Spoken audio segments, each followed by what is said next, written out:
vida na estrada tem isso? É feita de muita solidão? Sim, muita solidão mesmo. Mas eu aprendi a viver com ela, é curioso. É curioso que, por exemplo, eu por vezes sinto essa solidão, mas depois, quando estou também com muitas pessoas, também não funciono bem. Precisas desse espaço contigo? Preciso. Dessa companhia da solidão? Dessa companhia da solidão. Sim, preciso. Habituei-me e gosto mesmo. Mas sim, mas há muito essa solidão. A seguir ao concerto, então, que é onde há multidão e depois, de repente, chegamos ao quarto e pronto. E confesso que durante muito tempo a minha vida foi chegar ao quarto e não ter com quem partilhar um momento de felicidade. Um abraço. Sim, um abraço, mas... Uma partilha, não é? Uma partilha, aquela coisa da partilha de, ok, acabei de viver uma coisa tão bonita, deixa-me lá agora chegar ao meu ninho e partilhar. E eu, ok, agora não tenho com quem partilhar. Aconteceu muitas vezes mesmo. Tenho a língua afiada um bocadito, sim, tenho. Já andei tanto por céus e por infernos cá para este lado, já agora mais uns milhares de anos pelo céu ou pelo inferno, são-me indiferentes. Pergunto se a senhora precisa de ajuda e quando a pessoa olha para mim, eu percebo que é o David Bowie. Tenho que lidar melhor com a minha fúria. Eu não posso deixar de achar a humanidade deliciosamente ridícula. Eu era miúda, ele era mais velho e nunca mais nos separámos. Pronto, quer dizer, aconteceu. Acho que foi o sorriso dele. Eu gosto muito do sorriso das pessoas porque acho que o sorriso não tem máscara. A beleza das pequenas coisas. Porque toda a gente tem uma história.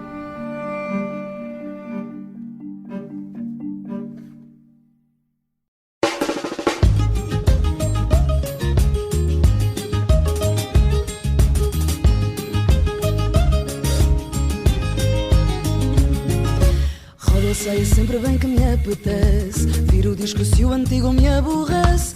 Bato com o tamanco, o meu nanca e mexe. Diz que o fado não se dança, até parece. Saio desta roda se bem me apetece. Diz que o vira não mexe, ainda se aborrece. Manca que manca, meu nanca e mexe. Ai não que não dança, até parece. Hoje vou falar com uma mulher que foi o meu porto de abrigo há uns bons anos, quando estava mal de amores. Mas porquê é que a gente não se encontra? Pensava eu e cantava ela, com a sua voz grave e intensa. E ainda lhe juntavam os búzios caídos virados para norte para mexer no destino e mudar-me a sorte. E tanto me reconfortou e embalou e tanto a cantei. Assim foi o meu fado e nunca mais deixei de a ouvir e de a procurar sempre que preciso de uma voz que me abrace. Obrigado, Ana. Ana Moura é uma das mulheres que mais admiro no fado e na música. Há nela, na sua forma de ser e de cantar, qualquer coisa de único, raro e muito, muito especial. Não é por acaso que é atualmente a artista portuguesa mais universal e amada. A última vez que me cruzei com ela foi nos bastidores do filme Alfama em Si, realizado por Diogo Varela Silva, neto de Celeste Rodrigues e sobrinho neto de Amália. Neste filme, ainda por estrear, Ana Moura é a beldade do bairro que se apaixona por um certo doutor e quando a história dá para o torto, ela manda uns rufias dar-lhe uma sova à antiga. O doutor que apanhou forte e feio é Camané. E nessa cena, Ana é severa e Moura desencantada. Numa pausa das filmagens, Ana Moura comentou comigo a dor da perda do amigo Prince e o quanto lhe custava continuar. Pode o fado curar as mágoas de quem as canta? Ou alimenta-as mais e mais, dando de beber à dor? Mas se o fado se canta e chora, também se pode dançar. Trautei agora a Ana no seu novo disco Moura, com as palavras certeiras de Miguel Araújo, que para ela criou um fado dançado, alegre, gingão, sem culpa e sem saudade. Falemos então mais deste seu último disco, com o qual Ana arriscou e foi mais longe. Suceder a Desfado, o seu disco mais platinado de sempre, não foi uma missão fácil, mas Ana superou-o em muito, soube fazer diferente, reinventar-se, dar mais de si, com algumas notas biográficas, e mostrou-se mais madura e livre de todas as amarras de fadista. Novamente com o produtor Larry Klein, soube levar a mar alto uma embarcação de temas surpreendentes e refrescantes, criada pelos marujos da música e da poesia, chamemos-lhe assim, Pedro da Silva Martins, Jorge Cruz, Samuel Lúria ou José Eduardo Agualusa. Dia de Folga, de Jorge Cruz, é uma das maravilhas deste álbum que nos leva a ouvi-la em modo repeat, pelo menos é o meu caso. Tal como o tema de Pedro Brunhosa, agora é que é.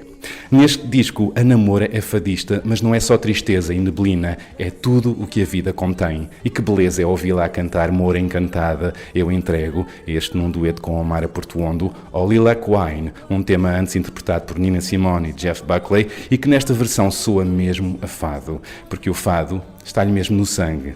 Nos últimos anos, Ana tem corrido o mundo com o seu fado e acaba de celebrar o seu aniversário numa ilha grega. Foi um passarinho que me contou.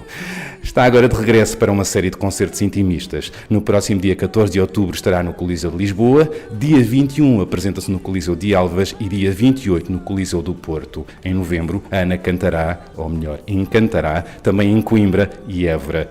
O que é que faz cantar e mover esta Moura, que já cantou com os Rolling Stones e com Prince? Quais são as suas novas e eternas procuras? Estas são algumas das curiosidades que gostava de saber sobre Ana. É numa sala da sua editora, onde começa agora esta conversa. Olá, Ana! Olá, Bernardo. Bem, muito obrigada. Adorei esta introdução. Muito obrigada. Obrigado eu por teres aceitado esta conversa. E antes de mais, parabéns atrasados. Completaste o teu aniversário há pouco tempo. Sim, este mês, no dia 17 de setembro. E foi na Grécia? Sim, foi na Grécia que eu passei o dia do meu aniversário. Percebi que tinha 5 dias seguidos sem nada, sem concertos, sem entrevistas, sem nada. E pronto, arranquei e fui para uma ilha grega e adorei. Bolos e sol ou banhos e sol? Banhos e sol, sim, e descanso, muito descanso, que era aquilo que eu estava a precisar. Aqueles mimos a mim própria, e fui para Mykonos, que é uma ilha muito bonita. Já lá estive? Já. Adorei a ilha, adorei. Normalmente é assim um bocado confusa, com muita gente, mas é mais em julho, agosto. Em setembro já fica um bocadinho mais calminha, e depois tem muita oferta, pode-se fazer tudo, não é? E é uma ilha muito bonita, encantadora, aquelas ruas branquinhas com as portas em azul. Parece um cenário, não é? Parece um cenário, sim. Não houve fado por lá? Não houve fado por lá, não. Mas sabe bem de vez em quando desligar e lá está, descansar mesmo, sair fora do meu registro totalmente. Acabas de completar 38 anos. O que é que mais mudou em ti desde que começaste a cantar fado? Em mim, eu acho que foi esta conquista da liberdade de decidir poder fazer aquilo que eu quero realmente. Que levou tempo. Que levou tempo, sim. Óbvio, como é óbvio. Eu no início sabia pouco de tudo isto, não é? E fui delegando sempre a pessoas em quem eu confiava. Pronto, muitas soluções para determinados rumos da minha... Decidiam por ti? Sim, decidiam por mim. E então, ultimamente, eu tenho tido uma decisão uma opinião muito mais ativa, e acho que foi essa assim, a minha grande mudança, foi ter ganho essa confiança para poder conquistar essa liberdade. Este disco, Moura, revela de facto essa maturidade, essa liberdade, essa tua escolha, e mostra que de facto não estás presa ao que é suposto, ao que se espera de uma fadista. A aprovação do meio fadista condicionou-te durante um tempo. É isso que falas? É disso que falo. Durante um tempo condicionou-me, e de uma forma muito, muito inconsciente, porque eu cantava nas casas de fado, e ouvia-se muita coisa, e eu percebia que era uma pessoa que estava sempre com restrições. Não posso fazer isto porque... Não é suposto. Não é suposto, exatamente. Por exemplo, ontem Ainda hoje eu tenho resquícios disso, porque ontem eu dei uma entrevista e estava muito calor e eu vesti uns calções, porque estava mesmo muito calor. E quando estava a vestir os calções eu ainda tive aquela reação, ai não, vou ser fotografada, não posso vestir calções. Mas depois disse, que estupidez. Bem, uma fadista não deve vestir calções, assim era a ideia da fadista. É assim, tanto que depois aconteceu, a entrevista foi num restaurante, na Baixa Lisboeta, e um senhor, o senhor que estava a servir às mesas, tinha trabalhado em algumas casas de fados, veio ali cumprimentar-me e depois no final, quando eu me levantei para fazer as fotografias, o senhor veio-me dizer, já vi muita coisa, mas uma fadista de calções é que eu nunca tinha visto. E eu fiquei, ok, eu ainda tenho, realmente há muito preconceito em relação aos fadistas. Mas nisso eu diria mesmo que tu já desde há uns anos para cá que não és assim, não és a fadista de Shile há muitos anos, e até vejo-te mais como uma pop rockstar quanto ao visual, não é? Sim, aliás, eu ainda me lembro de, ainda com a minha formação de músicos antiga, que eram todos mais velhos do que eu, músicos que eu adoro, mas realmente que têm aquela mentalidade e lembro-me de, isto foi para aí há uns 7 anos, portanto foi na altura, foi antes do Desfado, porque com o Desfado eu já tinha outros músicos, portanto foi com o Leva-me aos Fados, foi para aí há uns 6, 7 anos, e eu apareci com vestidos curtinhos, de mini saia, e eles, Ana, isso é impossível, não vais cantar assim, e ainda por cima era um programa de televisão, no estrangeiro, nem sequer era em Portugal, mas aconteceu também cá em Portugal, eu comecei a usar muitos vestidos curtos, e lembro-me deles todos, Ana, não faças isso, todos preocupados comigo, por eu estar a cantar com uma saia curta. Tu no início cantavas com o tal Shile? Uhum. Aliás, eu no início mesmo, na primeira casa de fados onde eu cantei, no Senhor Vinho, eu usava o Shile na cabeça. Uau! Sim. Então? Era um Shile pequenino e eu amarrava na cabeça e era assim que eu cantava. E eu tenho assim este lado, assim, esta minha imagem assim mais morena, mais gypsy, com aquele Shile. É bem engraçado. Bem, a ti fica-te bem tudo, não é? Portanto, era uma versão mais portuguesa, mas de certeza que ficava incrível em ti, digo eu. Eu estava a perguntar aquilo, porque pelo que eu vejo, desconfio que no meio dos fadistas há sempre aquele comentário que não é só na forma como se veste aquela fadista ou aquele fadista, esta tem veia de fadista, esta não tem, esta está a desvirtuar o fado, não é assim que se faz, isto pode ser tudo, mas não é fado, porque não é assim, não é suposto, é isto. É isso tudo, exatamente. E demora a alargar estas peles, estas camadas? Demora. Aliás, agora em conversa contigo percebo até, por exemplo, só o facto de eu usar o Shile na cabeça, eu estava aqui a pensar que realmente eu quando comecei a cantar fado, quando comecei nas casas de fado, eu nem sequer tinha estas limitações. Para mim o fado servia para eu transmitir aquilo que me ia na alma e ponto, era assim que eu era e portanto quando eu comecei a cantar era muito mais pura nesse sentido. Depois, à medida que fui cantando nas casas de fado, fui-me limitando à medida que ia ouvindo aquilo que as pessoas diziam que era suposto que uma fadista fosse. O que é que te diziam, por exemplo? Por exemplo, havia muitos comentários sobre determinadas entrevistas de outros fadistas e havia muita crítica sobre aquilo que se podia ou não dizer.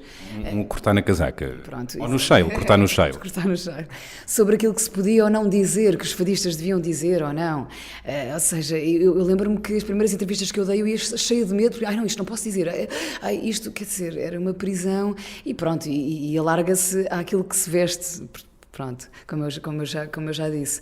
E depois, quando eu comecei a fazer as minhas viagens, as minhas turnés, quando eu comecei a viajar e a afastar-me um pouco do núcleo puro e duro, comecei ganhar mais mundo, não é? E a ganhar mais mundo, comecei a perceber que afinal aquela verdade não era tão absoluta e que eu podia ser muito mais fiel àquilo que eu sou e À tua verdade. à minha verdade, à minha própria verdade, exatamente. Nunca há só uma verdade, não é? É para tudo. Para tudo, concordo inteiramente. E a idade ensina-nos isso. Eu acho que sim, exatamente. Pelo que sei, os teus pais já cantavam fado e música africana, portanto, tu, desde muito pequenina, eras a menina das cantigas, é assim? Sim, desde pequenina, porque o meu pai, os meus pais são um casal jovem ainda hoje, mas naquela altura, quando eu era miúda, quando tinha 3, 4, 5 anos, eles eram um casal muito jovem e os fins de semana deles eram sempre passados com os amigos, em convívios. E o meu pai era conhecido por agarrar logo na guitarra a determinada altura, durante a noite. Não eram músicos profissionais? Não eram músicos profissionais, mas adoravam música. O meu pai punha sempre um vinil a tocar, um sábado de manhã. O que é que se ouvia em tua casa? Ouvia-se música portuguesa, ouvia-se Fausto, ouvia-se música angolana também do Ouro Negro e essas coisas. Rui Mingas, que o meu pai adora. Uau. Sim, e ouvia-se também alguma música brasileira. E tu acompanhavas? Cantavas por cima dos vinis? Sim, eu cantava por cima dos vinis. Com fios feitos de lágrimas passadas, os meninos do Ambo fazem alegria. Do céu puxando as candentes mais bonitas, com lábios de dizer nova poesia. Soletram as estrelas como letras e vão juntando no céu como pedrinhas. Estrela letras para fazer novas palavras e vão juntando no céu como pedrinhas. Estrela letras para fazer novas palavras. O meu pai tinha sempre muita música, até mesmo no carro. Eu lembro-me, por vezes, ia a almoços com os meus pais e eles estavam com os amigos. Eu ia para o carro ouvir as cassetes do meu pai e ficava no carro a ouvir repetidamente. Houve uma cassete que ficou mesmo gasta, que era do Paul Simon com os coros sul-africanos, e eu adorava aquelas vozes dos sul-africanos. Eu ficava mesmo encantada e a tentar fazer igual, a cantar igual. Foi uma cassete que me marcou.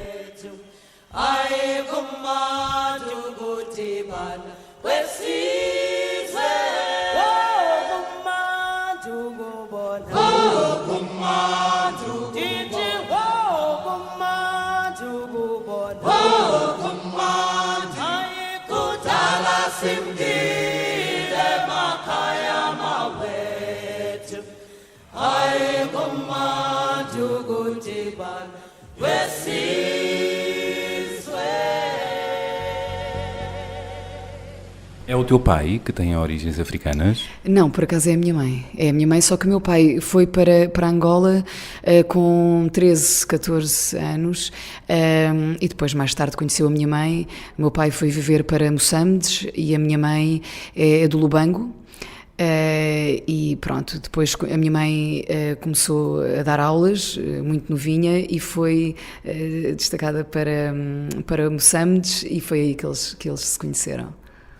Há uma curiosidade que eu descobri sobre ti ao ler sobre o teu passado, que chegaste a gravar um disco pop-rock aos 18 anos, é verdade? Sim, é verdade.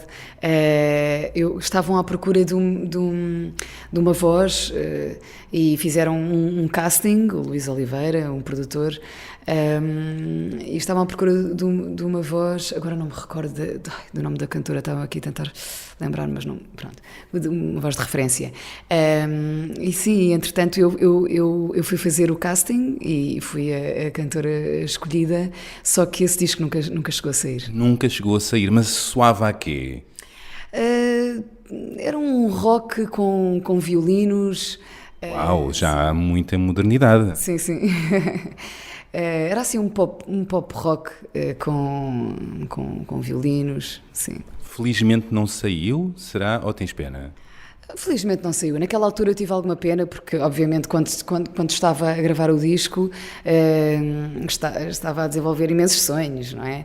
Mas depois a vida quis que assim fosse e eu respeitei e neste momento estou feliz por ter seguido a minha intuição. Porque senão terias seguido o caminho do rock, não é? Sim, mas eu percebi, mesmo quando eu estava em estúdio, eu percebi que esta veia fadista estava tão presente em tudo aquilo que eu fazia e cantava que era impossível fugir. Porque, por exemplo, eu lembro-me que a determinada altura eu estava a cantar e o produtor sentiu que eu poderia ter jeito para cantar fado. Intuiu. E perguntou-me: Ana, tu cantas fado? E eu: sim, eu gosto, canto fado. Ele: canta aí um fado para eu ouvir. Cantaste o quê? Acho que foi o Povo Lavas no Rio.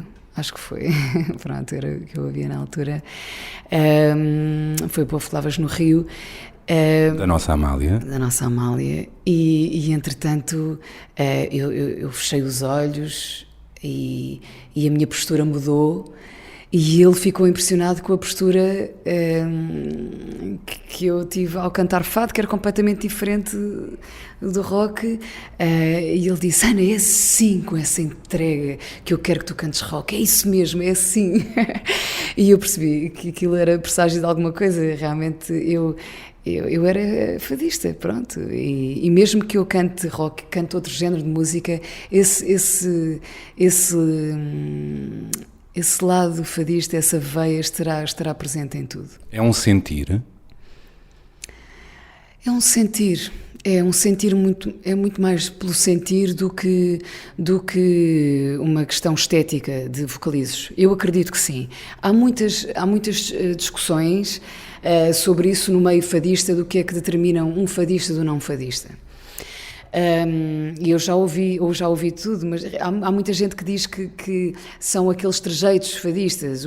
Aquele finalzinho. Aquele finalzinho, então por vezes aquilo que se chamam os Rodriguinhos, quando a pessoa faz a festa na moraria, isto é um Rodriguinho, não é? Mas não tem de ser. Não tem de ser, até porque se nós formos ouvir os discos dos fadistas que mais marcaram a história do fado, por exemplo, se ouvirmos o Marceneiro não faz Rodriguinhos, a Lucília do Carmo também não faz, canta sempre direitinho, e portanto é muito mais pelo sentir do que propriamente pela estética vocal.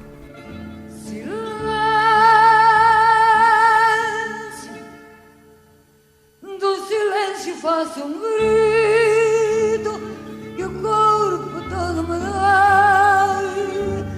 Deixai-me chorar um pouco, de sombra a sombra, ao céu tão recolhido. De sombra a sombra, já lhe perdi o sentido ao céu.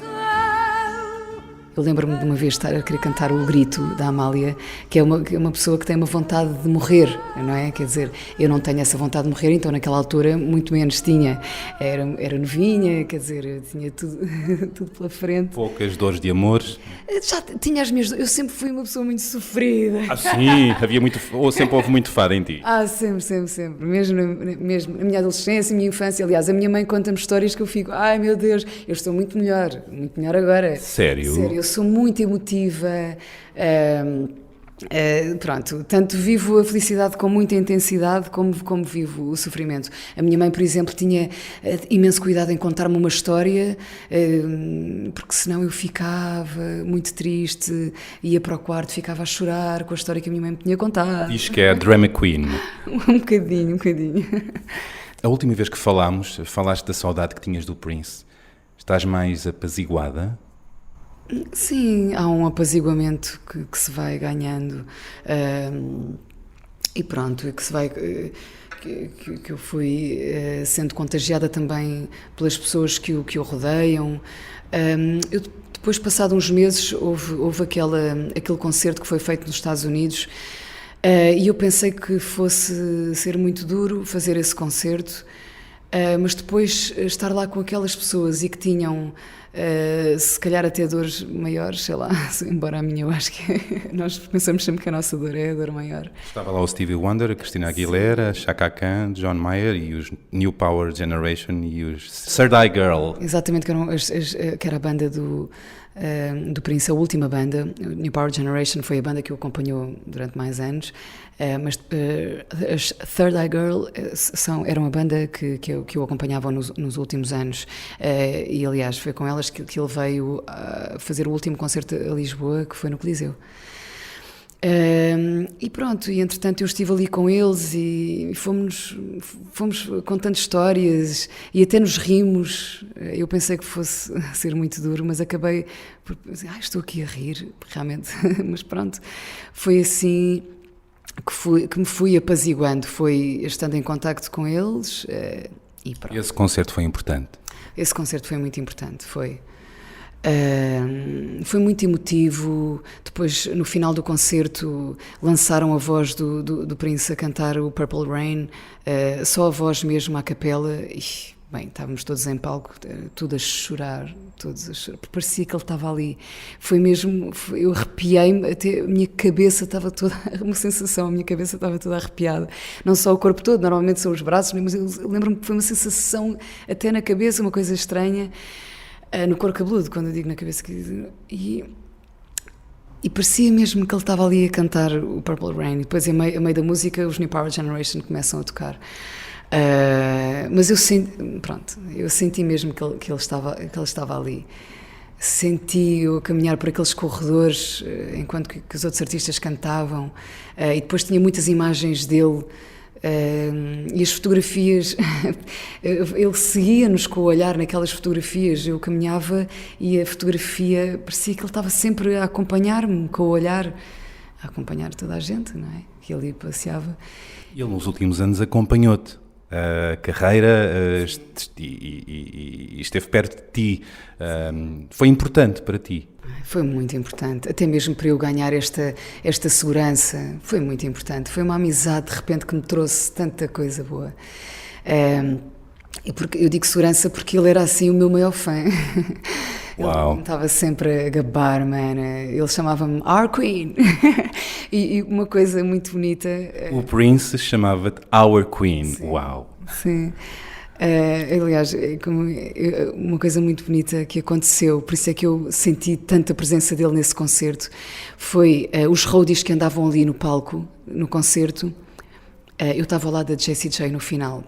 Estávamos as duas assim a chorarmos e entretanto vem um dos roadies e diz Our Queen e puxa-me pelo braço para eu ir para a frente do palco e eu pensei, peraí, Our Queen, e está aqui a Jessie J ao meu lado. Só que eu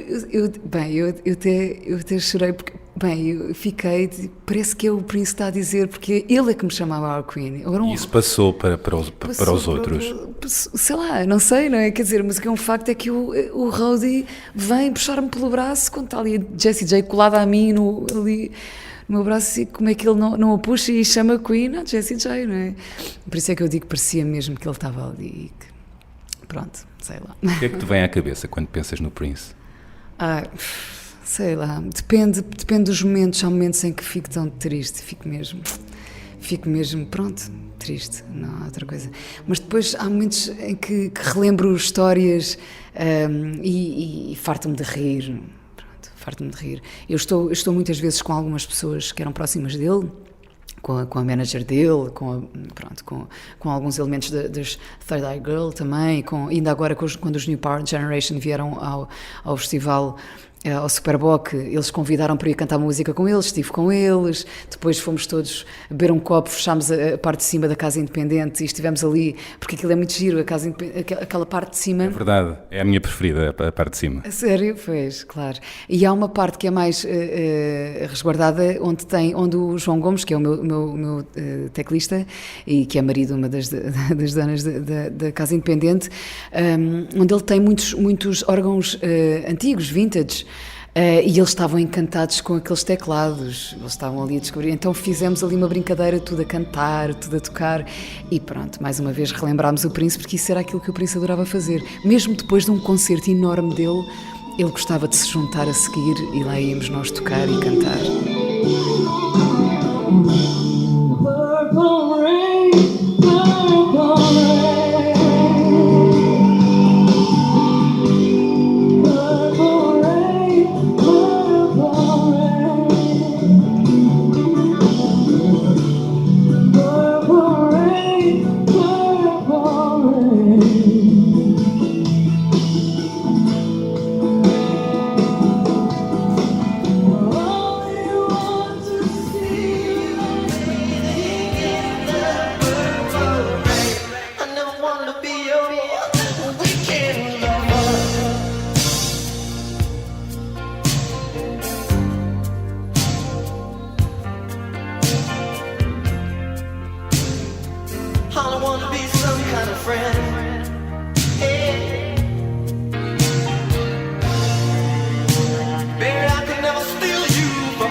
Ele sabia celebrar a vida. Ele sabia celebrar a vida. E a amizade. E a amizade, sem dúvida. Disseste que te lembras de muitas histórias dele. Queres partilhar alguma? Sei lá, acontece às vezes no momento alguma coisa que nos faz lembrar de uma situação qualquer. Mas nós, por exemplo, eu e o meu road manager, que também está ali, lembramos-nos muitas vezes de uma passagem de ano, embora o Prince não festejasse mesmo assumidamente a passagem de ano, mas ele convidou-me para eu ir a uma ilha, Turks and Caicos, passar com ele uns dias nessa altura da passagem de ano. E nós lembramos-nos muitas vezes porque essa noite, pronto, fizemos lá uma festinha, ele tocou e depois foi num resort e ele ainda tocou, cantou e tal. Depois no final juntámos um grupinho mais restrito numa sala de convívio. E entretanto ele lembrou-se de jogarmos às escondidas. Espera, tu jogaste às escondidas com o Prince? Sim, então nós lembramos disso imensas vezes. Então como é que isso foi? Foi giríssimo. Ele tinha assim um lado infantil encantador. E então, pronto, jogámos às escondidas, pronto. É genial. E o meu road manager é que estava a tentar encontrar-nos. Só que pronto, nós fartámos de rir porque o Prince tinha um daqueles ténis que tem assim umas luzes. E foi denunciado. Pronto, e foi denunciado. Foi fácil de encontrar o Prince porque ele ia assim a caminhar e o meu road manager só via as luzes dos ténis. As luzes dos ténis. Esse lado infantil nas pessoas, ou algum lado de criança, é fascinante num adulto, não achas? É fascinante. Eu acho que os músicos têm muito isso. Os artistas? Os artistas em geral têm muita tendência para isso. Tu tens? Eu tenho. Eu sei que aparento ser assim uma pessoa muito... Não aparentas em palco. Mas eu intuo que tenhas, mas não aparentas em palco. És mais senhora em palco. Senhora, sim. Mas eu tenho um lado... Mas há uma menina em ti. Há uma menina. Há um lado muito infantil. A história como tu te cruzaste com o Prince também é genial, não é? Pelo que sei, ele encontrou um disco teu em casa dele e foi procurar-te. É assim? Sim, é assim. A mim também me oferecem imensos discos, não é? Há muita gente que me oferece muitos discos. E eu participei naquele disco do Stones Project e cheguei a fazer alguns concertos também nos Estados Unidos com eles. E cá também? E cá também. E havia... Há um grupo que segue mesmo as turnés dos Rolling Stones e... Quer dizer, não seguem só os Rolling Stones, também seguem outros artistas. Quer dizer, eu penso que poderá vir daí, porque alguém lhe ofereceu o disco. Ele não sabe, ele não sabia, não é? E a casa dele sempre foi muito frequentada por muitos músicos, amantes da música, não é? É um entra e sai de músicos? Exatamente, e portanto alguém lhe ofereceu o meu disco, ele não sabe quem. E ele, na altura, quando pôs o meu disco, foi porque ele comprou uma casa em Los Angeles e queria ouvir uma música nova que nunca tinha ouvido, porque celebrasse aquele momento de ter comprado aquela casa, não é? Estar num espaço diferente. Um momento feliz. Pois, sim, um momento feliz, mas um momento que marcasse uma coisa diferente, não é? Era uma casa diferente, portanto uma música diferente, uma banda sonora diferente para aquele momento. E entretanto viu o meu disco naquela pilha e tal, de discos, e pôs. Foi um acaso. Qual foi o disco? Não sei, por acaso não sei. Gostavas de saber, imagino. Sim, olha, por acaso, porque, sei lá, ele depois começou mais a falar de músicas, das músicas favoritas dele. Quais eram as músicas preferidas tuas, ditas pelo Prince? O A Sós com a Noite foi uma das favoritas dele, que fizemos no Superboc, quando ele cá veio.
Agora mais recente, pronto, a Cantiga de Abrigo, o Desamparo, ele adorava o Desamparo, a Cantiga de Abrigo do Samuel Luria, o Desamparo da Márcia.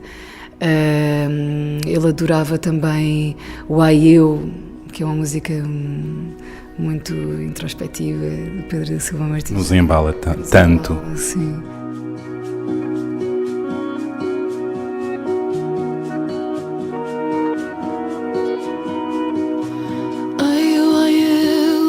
Tanto chorar, já dei a volta e agora rio, rio do mar, e até me rio deste meu riso, e assim a rir eu tento voltar ao choro triste, ao dia frio.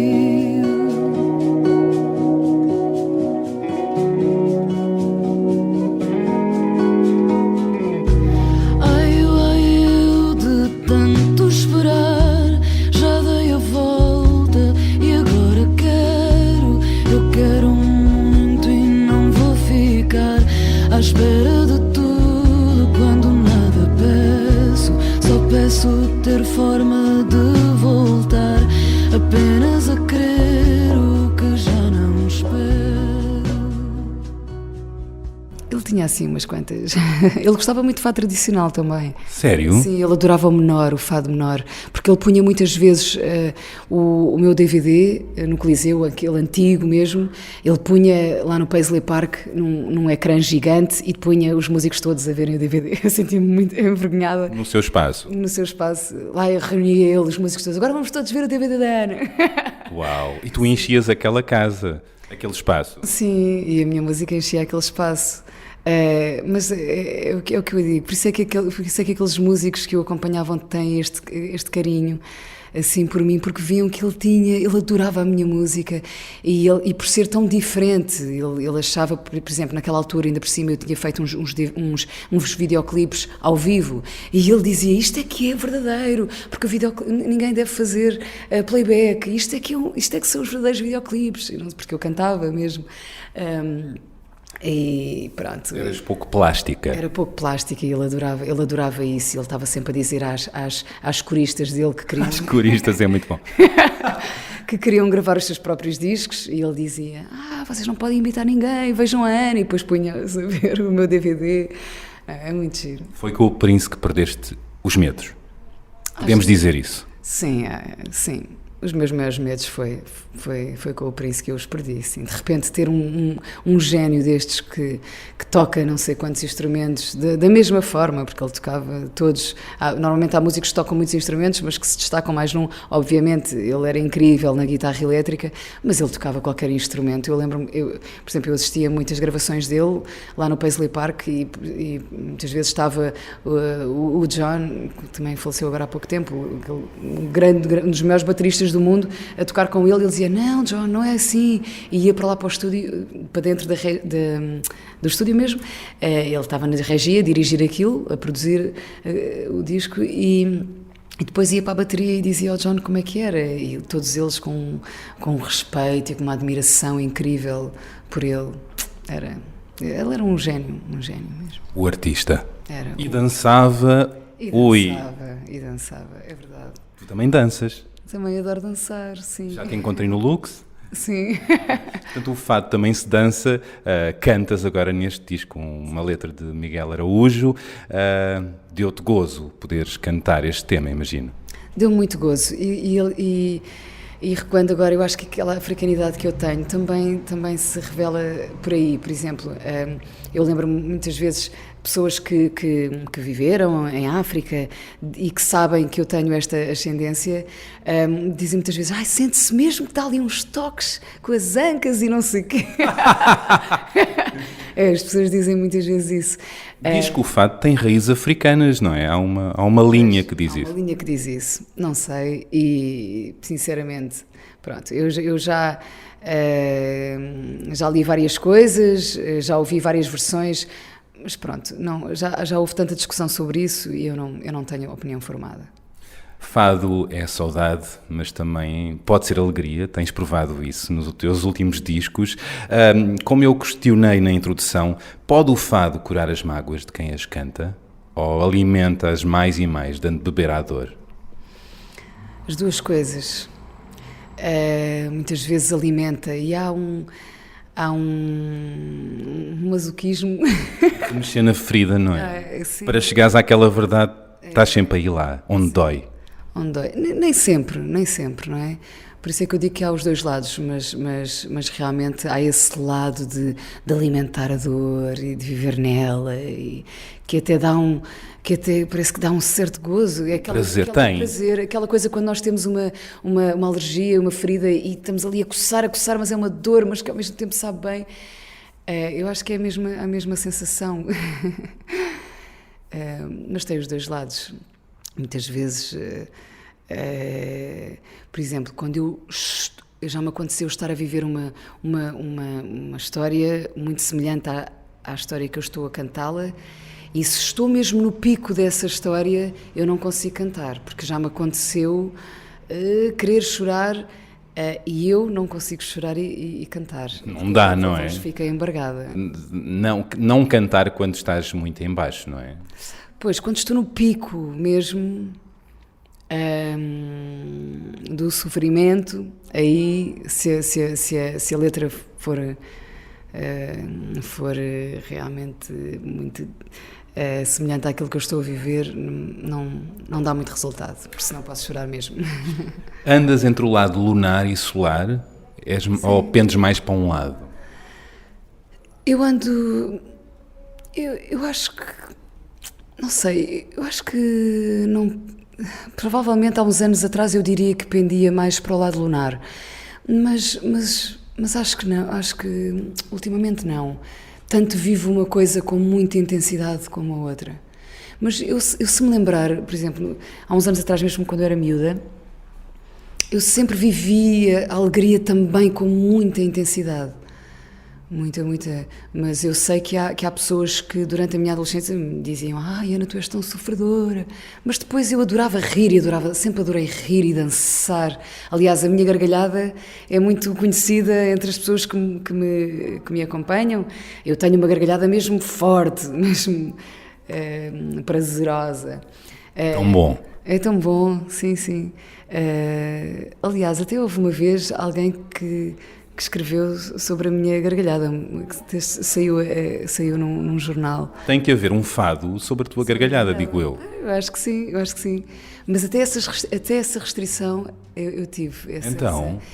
Houve uma altura que disse, ai Ana, rir-se assim, até isso. Uma fadista não dá uma gargalhada, faz um sorrisinho. Faz um sorriso. À Mona Lisa. Mesmo, fez.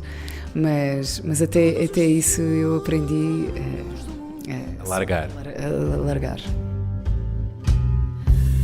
A minha voz, de repente, é a voz de toda a gente, de tudo que a vida tem.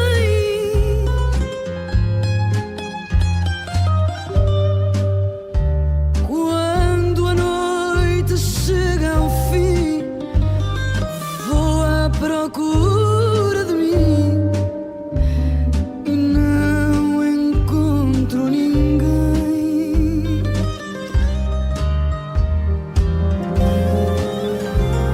Quando a noite chega ao fim, vou à procura de mim e não encontro ninguém. De todos os fados presentes neste teu último disco, há 2 que te revelam um pouco mais. Um deles é o tema que abre o álbum, Moura Encantada, com letra da Manuela de Freitas, e em que cantas o seguinte: quando a noite chega ao fim, vou à procura de mim e não encontro ninguém. A vida na estrada tem isso, é feita de muita solidão. Sim, muita solidão mesmo. Mas eu aprendi a viver com ela, é curioso. É curioso que, por exemplo, eu por vezes sinto essa solidão, mas depois, quando estou também com muitas pessoas, também não funciono bem. Precisas desse espaço contigo. Preciso. Dessa companhia da solidão. Dessa companhia da solidão. Sim, preciso. Habituei-me e gosto mesmo. O Paulo Furtado, um músico, costuma colocar no Instagram muitas fotos de camas desarrumadas dos seus hotéis e sente-se ali solidão e um lado imagético lindíssimo. Reconheces-te? Reconheço-me. Aliás, eu acompanho o Paulo no Instagram e reconheço-me nessas fotografias, claro. Mas sim, mas há muito essa solidão. A seguir ao concerto, então, que é onde há multidão e depois, de repente, chegamos ao quarto e pronto. E confesso que durante muito tempo a minha vida foi chegar ao quarto e não ter com quem partilhar um momento de felicidade. Um abraço. Sim, um abraço, mas... Uma partilha, não é? Uma partilha, aquela coisa da partilha de, ok, acabei de viver uma coisa tão bonita, deixa-me lá agora chegar ao meu ninho e partilhar. E eu, ok, agora não tenho com quem partilhar. Aconteceu muitas vezes mesmo. Ao hotel, ou então mesmo em casa, ou então mesmo no carro, aquele ir a conduzir à noite. Eu tenho esta memória muito presente em mim de ir a conduzir à noite e dizer assim, agora gostava de partilhar este momento que eu acabei de viver com alguém. Mas pronto, olha. Mas há muito isso nos artistas, não é? Porque não têm tempo e andam pelo mundo, não param mais do que 1-2 dias num sítio e a solidão acompanha-os, não é? Claro, é isso que eu digo, eu não tenho tempo para alimentar muitas amizades, não tenho. E depois sou também um bocado bicho do mato, porque, obviamente, eu tenho muitos convites, às vezes há pessoas que me dizem, há pessoas que depois acabam por me esquecer, não é? Porque sabem que eu estou sempre indisponível, então depois acabam por deixar de me mandar mensagem. Mas muitas vezes custa-me sair, custa-me dar o passo de ir para um sítio com muitas pessoas. Isso custa-me. Invade-te. Invade-me. Habituei-me de tal forma a ser solitária e a estar sempre com as mesmas pessoas. Lá está, também é um conforto, realmente, estar sempre com as mesmas pessoas e de repente conhecer outras novas deixa-me assim um bocadinho desconfortável. Pronto, porque eu estou sempre com os meus músicos, não é? São a minha equipa toda. E como é que se ama nesse círculo vicioso? Pois, vai-se amando. Mas eu estou rodeada de pessoas que eu amo. Amo toda a minha equipa, os meus músicos, toda a gente, eu adoro. Eu falo do amor romântico, portanto é preciso romper de vez em quando isso, não? É preciso romper, e este ano foi isso que eu fiz. Estás numa nova fase, por isso? Sim, estou numa nova fase. Eu comecei o ano a parar 3 meses, eu parei 3 meses, janeiro, fevereiro e março, embora tenha tido ali um concerto no final de março, mas decidi parar 3 meses para me dedicar a amizades, conhecer outras pessoas. Para viver, porque é coisa que eu realmente... eu tenho vivido muito, claro, e muitas experiências, coisas incríveis que esta vivência da música me tem dado. Mas viver à parte disso, pronto, tenho tido muito pouco tempo para isso. E é importante isso até para levar para palco, não? Exatamente, é importante. Eu preciso de estar constantemente a apaixonar por coisas e a ir buscar motivação, paixão noutras coisas. Eu intuo que o Prince também tinha esse lado solitário, ou não? Tinha. Sim, tinha.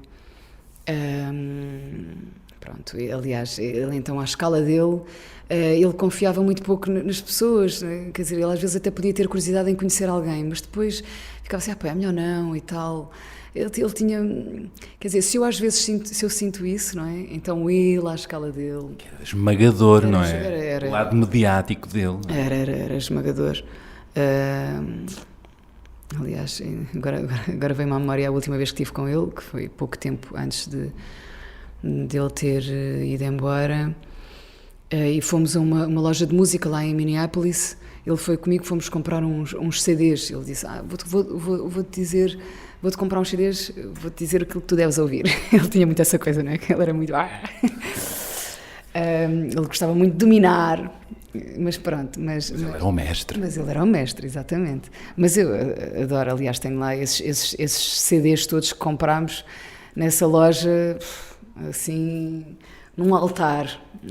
E são todos discos que eu amo, e alguns eu já ouvia. Pronto, e lembro-me que realmente nós entramos ali e é logo uma coisa, tudo a fotografar as pessoas, pronto, de volta dele, por cima em Minneapolis, não é? Que ele era a imagem ele é a imagem de Minneapolis, não é? Mas pronto, ele não podia ir a lado nenhum, era uma coisa incrível. Íamos a qualquer lado, era tudo em cima dele e dos seguranças dele. Esmagador, não é? Era esmagador. Que discos é que ele te aconselhou? Desde D'Angelo, Aretha Franklin, Nina Simone... Clássicos. Sim, Johnny Mitchell também, ele adorava Johnny Mitchell. Roxy Music também, que ele adorava, e pronto, foi à volta disso.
Já agora não resisto a fazer-te esta pergunta. Qual é a música ou uma das músicas do Prince que não resistes a regressar?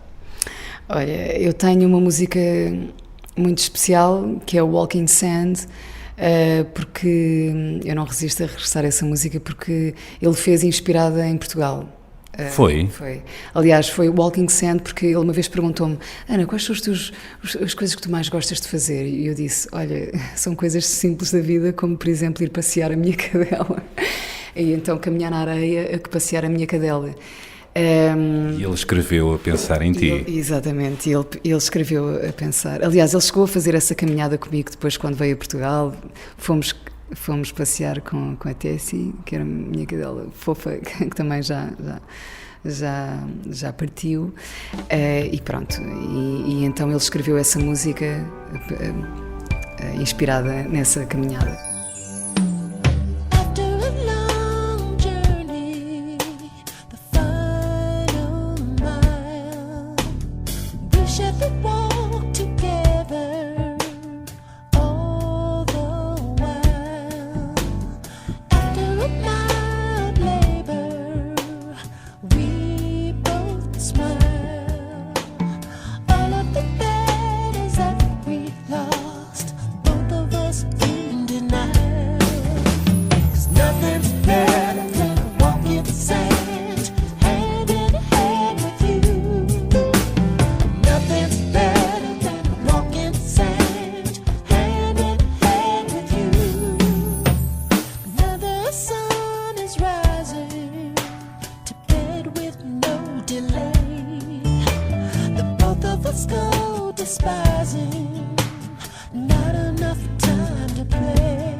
É essa a tua eterna procura das coisas mais simples, dos pequenos prazeres? Dos pequenos prazeres, sim. E aliás, eu também aprendi isso tanto com o Prince como, por exemplo, com o Mick Jagger. Que também eu vejo que eles têm esta necessidade de ir à procura das coisas mais simples, mais verdadeiras, mais puras, mais inocentes até. Aliás, eu tenho um lado inocente que eu sei que eles acham piada, não é? que já me disseram. Mas eu acho que nós, à medida que envelhecemos... Vamos perdendo isso, ou tendemos a perder isso, não é? Eu acho que nós tendemos a procurar, como pretendemos a perder, depois vamos procurando, temos essa necessidade de ir procurar. De ir atrás do que ficou. É, exatamente. Pensando no fado como destino, qual é o teu fado? Eu acho que eu acho que o meu fado será sempre esta inconstância, no sentido em que eu preciso de não me sentir confortável para me sentir bem. Ou seja, eu por exemplo, eu já estou há 2 anos com um disco e já estou demasiado confortável, eu já quero fazer uma coisa completamente diferente, a ir para o risco outra vez. Sair da zona de conforto. Sim, sair da zona de conforto. Mas já me apetece andar naquele risco de me apaixonar a fazer uma coisa completamente diferente. Acho que o meu destino será sempre esse, de andar sempre na descoberta de encontrar outra coisa, e uma coisa ainda mais diferente daquilo que fiz anteriormente, daquilo que conheci. Pode não ser só nos discos, não é? The next big thing. Exatamente.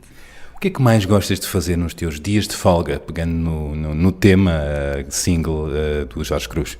Olha, gosto de estar em família, que é uma coisa que é rara, e gosto de estar, lá está, com os meus gatos, no meu jardinzinho, que é um sítio muito silencioso, e é das coisas que eu mais adoro, é estar ali deitada no chão, no chão mesmo, esse contacto com a terra e estar ali com os meus gatos. E eles rum. Ai, adoro. Manhã na minha ruela, sol pela janela, o senhor jeitoso dá tréguas ao berbequim. O galo descansa, ri-se a criança, hoje não há birras, a tudo diz que sim. O casal em guerra do segundo andar fez as pazes, só lá fora a namorar. Cada dia é um bico de obra, uma carga de trabalhos faz-nos falta renovar baterias. Há razões de sobra para celebrarmos hoje com um fado que se empolga. É dia de folga, sem pressa, diário invencível, sai a saltos, rímel. Vou descer à rua, pode o trânsito parar. O guarda desfruta, a fiscal não multa, passo e o turista faz por não atrapalhar. Dona Laura hoje vai ler o jornal, na cozinha está o esposo de avental. Cada dia é um bico de obra, uma carga de trabalhos faz-nos falta renovar baterias. Há razões de sobra para celebrarmos hoje com um fado que se empolga. É dia de folga. O que é que atualmente nem queres saber? Não quero saber de julgamentos. Sim, atualmente é aquilo que eu não quero saber. Não me interessa aquilo que as pessoas pensem que é melhor para mim, que é pior. Estou cansada de toda a gente ter uma opinião e de toda a gente determinar aquilo que deve ser o meu futuro. Não, uma Ana Moura tem que fazer isto, uma fadista tem que fazer aquilo. Não sei, eu estou farta desses padrões, desses conceitos, essas roupas velhas. Essas roupas velhas. Imagino que até te dá gozo estar sempre a subverter isso, não é? Ah, sim, dá-me gozo. E agora está a menina Reguila. Exatamente. A rir-se. Sim, por exemplo, eu tenho esse lado de menina Reguila, mesmo como manager e como road manager, eles estão sempre a brincar comigo com isso, porque eu, por exemplo, adoro viajar, adoro estar num sítio onde eles não saibam onde eu estou, porque toda a gente sabe onde é que eu estou, tem que saber, porque há sempre uma coisa qualquer, eu tenho que estar sempre disponível para atender um telefonema de uma coisa qualquer que possa surgir. Até gostas de jogar às escondidas com a tua própria equipa, não é? Adoro que não saibam onde eu estou, adoro. Lá está, um pequeno prazer. É um pequeno prazer, sim. Quais são as músicas que te acompanham ou as músicas da tua vida? Há muitas músicas da minha vida, não é? Como custa-me assim resumir a poucas músicas, mas pronto. Há, por exemplo, Estranha Forma de Vida da Amália. É uma música que eu acho que me irá acompanhar para sempre, porque eu identifico-me muito com esta letra e, obviamente, com a interpretação.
Amália é uma das tuas grandes referências. Uma das minhas grandes referências, que tinha tudo que um cantor de excelência, que um intérprete de excelência, na minha opinião, deve ter, que é aquela interioridade toda, aquele saber contar a história que está a cantar, pondo toda a alma, aquela interioridade. E depois tinha a voz que tinha, não é? O timbre maravilhoso, ou seja, a extensão focal também que a ajudava a fazer o que queria, embora fosse sempre também usasse muita contenção, que é uma coisa que eu adoro no canto e que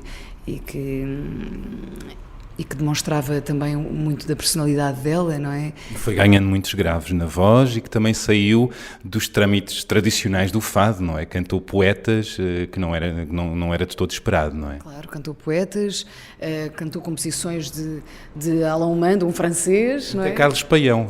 Depois de Carlos Paião. Do extraterrestre, não é? Claro, exatamente. O senhor extraterrestre. Não conheceste a Amália? Não conheci, com muita pena minha. E outros temas que te acompanham? Nina Simone desde sempre. Claro. Portanto, Algum tema? Sim, The Other Woman é um tema que eu adoro, da Nina Simone. Adoro. E lá Outra mulher com uma estranha forma de vida. Exatamente, era isso que eu ia dizer. Exatamente. The other woman finds time to manicure her nails. The other woman is perfect where her rival fails. And she's never seen with pin curls in her hair. The other woman enchants her clothes with French perfume. The other woman keeps fresh cut flowers in each room. There are never toys, it's scattered everywhere. And when her man comes to call, he'll find her waiting like a lonesome queen.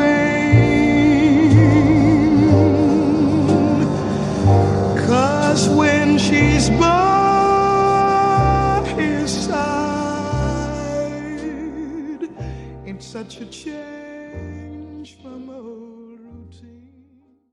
Ultimamente tenho estado a ouvir muito Cartola. Estive há pouco tempo também no Brasil e vim de lá a ouvi-lo, e acho que ele tem muito fado também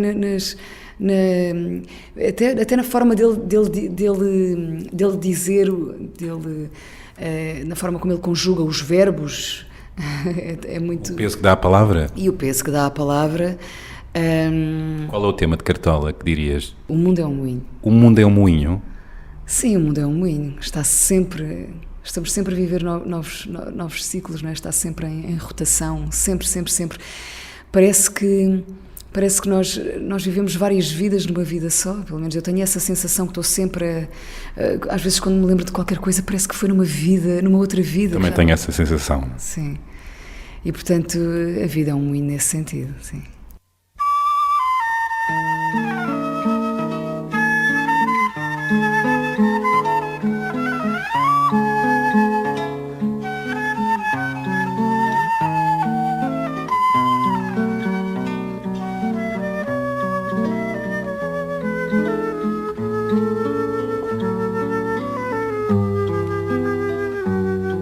Ainda é cedo, amor, mal começaste a conhecer a vida, já anuncias a hora de partida, sem saber ver o rumo irás tomar. Presta atenção, querida, embora eu saiba que estás resolvida, em cada esquina cai um pouco tua vida, e em pouco tempo não serás mais o que é. Ouça-me bem, amor, preste atenção, o mundo é um moinho, vai triturar teus sonhos tão mesquinhos, vai reduzir as ilusões a pó. Preste atenção, querida, de cada amor tu herdarás só o cinismo. Quando notares estás à beira do abismo, abismo que cavaste custas pés. A vida tem sido boa para ti? Muito boa, muito boa. Muito boa. Quer dizer, eu vim de uma terra, eu nasci em Coruche, numa terra muito pequenina.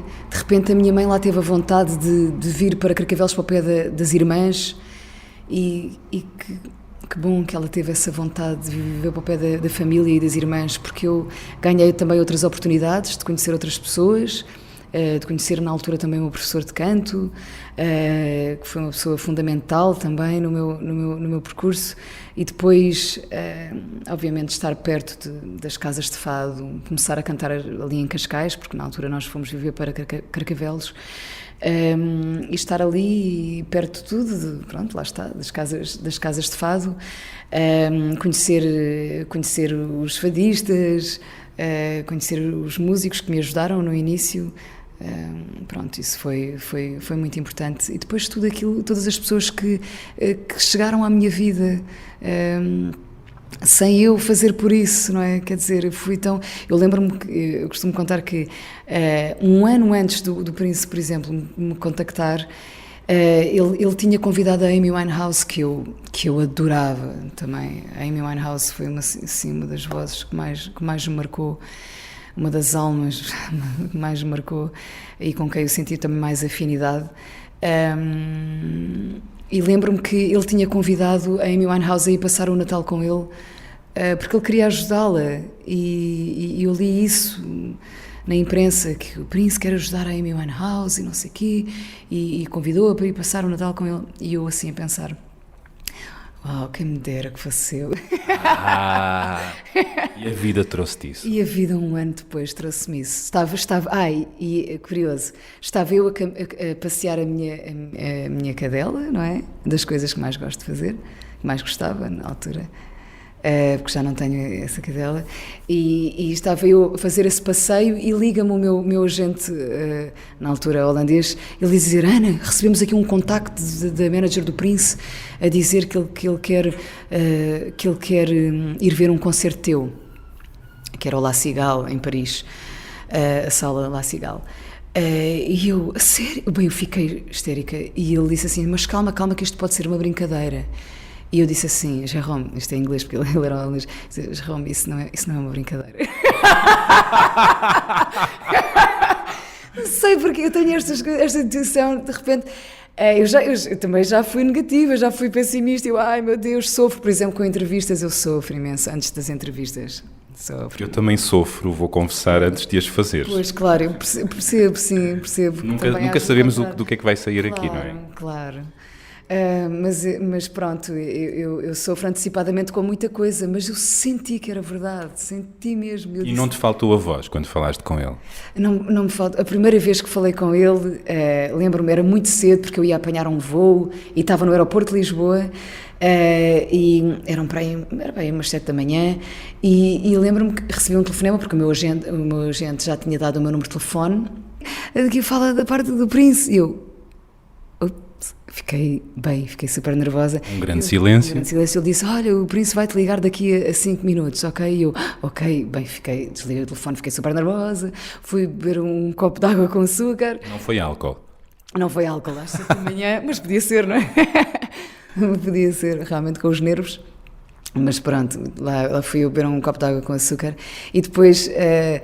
Quando ele me ligou, eu disse, estou, e quando eu disse estou, a minha voz de manhã, agora são 6 da tarde, não é? E a minha voz é encorpada. De manhã mesmo, a minha voz está muito grave, está mesmo cá em baixo, ainda é muito mais encorpada, e demora muito tempo a aquecer, e vai ficando, à medida que vai aquecendo, vai ficando mais, abre, não é? Vai ficando mais aguda. E então de manhã a minha voz é mesmo, eu pareço um homem, vale mesmo aqui em baixo, com os graves. Super... Voz de montanha. Sim, e então a primeira frase que eu ouvi dele foi, wow, your voice is even deeper than mine. Uau! Sim, sim, sim, sim. Olha, depois desta gargalhada, custa-me fazer esta pergunta, mas quero fazê-la. O que é que mais gostavas de esquecer? Ai...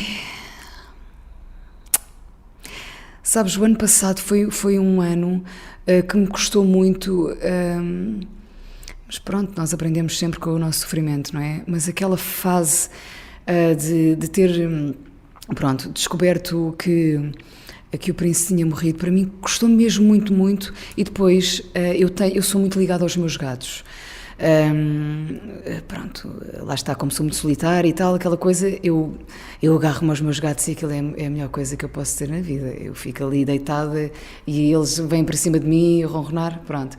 E eu tinha um gato que eu adorava, aliás o Príncipe estava sempre na brincadeira comigo, que se chamava Fellini, o gato, e eu na altura, quando soube dessa triste notícia, eu estava nos Estados Unidos. E depois eu só queria chegar a Portugal, para o pé dos meus gatos, e ir buscar conforto no meu Fellini. Pronto, aquele gato tinha uma coisa, nós tínhamos uma ligação, ele, por exemplo, eu ia-me deitar à noite e ele vinha e enrolava-se todo na minha garganta. Oh. E dizem, há pessoas... Fazia uma bela estola, não é? Fazia uma bela estola, mas há pessoas que defendem que os gatos procuram o sítio que precisa de mais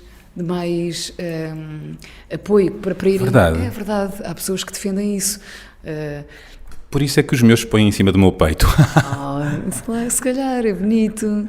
Pronto, e então eu achava muito bonito esta coisa dele se enrolar na minha garganta. Parecia que ele queria proteger as minhas cordas vocais. Como diz, já estiveste a usar tantas tuas cordas vocais, deixa-me lá agora dar-te aí um bocadinho de... Uau! Não sei. E então, pronto, eu tinha assim uma ligação com aquele gato, era uma paixão, um amor, uma coisa. E quando eu chego a Portugal para buscar conforto nele, ele está internado e a minha mãe não me queria dizer, pronto, porque eu estava fora e estava a sofrer muito com a morte do príncipe. Depois, quando eu chego a Portugal, está ele internado, eu não queria acreditar, andei a mudar de veterinário. Depois, pronto, fui para o melhor veterinário, que toda a gente diz que é o melhor veterinário em Portugal. Passei a primeira semana toda que cheguei a Portugal, aquela semana toda das 8 da manhã às 9 da noite, eu chegava à casa cansadíssima, passava o dia com ele, porque ele estava lá internado, e pronto, e as pessoas, o dono daquele veterinário daquele hospital foi incrível e deixou-me ficar ali. Eu tinha um gabinete só para mim e eu ficava ali com o gato o dia todo. Eu saía para almoçar e ficava ali. E pronto, lutei, até que fui percebendo que não havia hipótese. E pronto, e trouxe-o para casa, mas eu não queria acreditar que aquilo me estava a acontecer. Eram as duas coisas ao mesmo tempo. Porque eram dois grandes amparos que eu tinha na vida. Tudo ao mesmo tempo. Foi demais para mim. As pessoas depois podem não perceber, não é? Porque eu estou a falar de um animal, de um gato, mas é tudo ao mesmo tempo. Foi assim. E pronto, esse momento eu gostava de esquecer. Estamos a terminar com um momento mais pesado e a pedir-te para trauteares muito baixinho qualquer coisa, para acabarmos com música. Sim. O que é que poderia ser? Podia cantar até Cartola, que O Mundo é um Moinho, que é a música que eu ando a ouvir, só que é assim, eu nunca cantei isto. É uma estreia. Ou seja, nunca cantei, às vezes eu canto em casa por cima da música, mas nunca cantei mesmo, ou seja, nunca senti a minha voz sozinha nesta melodia, que até tem notas assim um bocadinho difíceis, porque a sequência das notas não é fácil. Mas pronto, posso tentar. Mas que é tão bonita, porque lá está, tem este lado fadista, mas eu vou cantar um bocadinho. O Mundo é um Moinho. Ainda cedo, amor, já começaste a conhecer a vida, já anuncias a hora da partida, sem saber mesmo o rumo que irás tomar.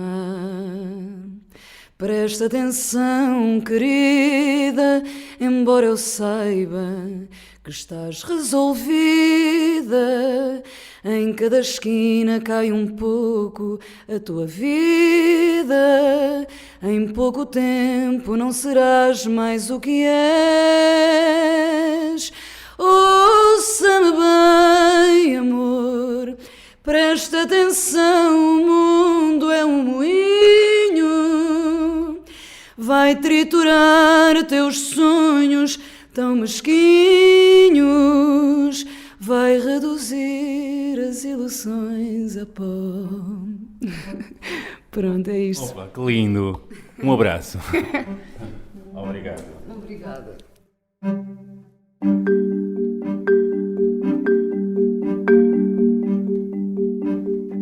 E assim acabamos da melhor maneira com Ana Moura a cantar Cartola à capela. Depois desta conversa, não brincamos às escondidas, apesar da Editora Universal ter bons recantos para nos perdermos, mas falámos das nossas pequenas inseguranças e sofrimentos. E confessámos até que estávamos ambos ansiosos sobre como iria correr este encontro. É que isto das entrevistas, prefiro chamar-lhe conversas, é como as danças. Quando o passo é desacertado e baloiçamo-nos em ritmos diferentes, a coisa não acontece, não flui. E felizmente fluiu. Espero que tenham gostado. Aproveito para recordar que podem ouvir Ana Moura no próximo dia 14 de outubro às 21h30 no Coliseu de Lisboa, dia 21 no Coliseu de Elvas e dia 28 no Coliseu do Porto. Eu já marquei presença no de Lisboa. Agora é que é. O nosso fado de conversas em podcast volta na próxima sexta com mais um convidado com novas histórias para nos contar. Até lá, subscrevam o programa e deixem comentários, sugestões, classificações e estrelas no iTunes e SoundCloud.